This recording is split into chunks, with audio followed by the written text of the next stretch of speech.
how to fix Prisma 3D stopped working issue. So hello guys, welcome back to my YouTube channel. If you're also facing such issue where your Prisma 3D application is not working anymore, or it simply crashes when you open the application, so first thing what you want to do is just head over to your settings. So once you open up settings on your device, simply head over to the app section by simply scrolling down and just locate or simply searching for the application that is Prisma 3D.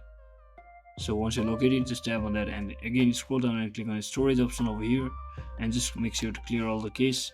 You might as well clear all the data and simply restart the application and it will work correctly.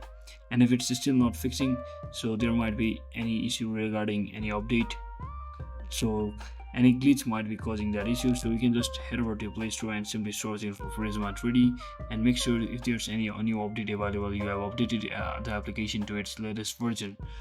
So once you do all of that, finally your application should start working correctly. So that's it for today guys. Thanks for watching. Don't forget to like and subscribe. See you on the next one.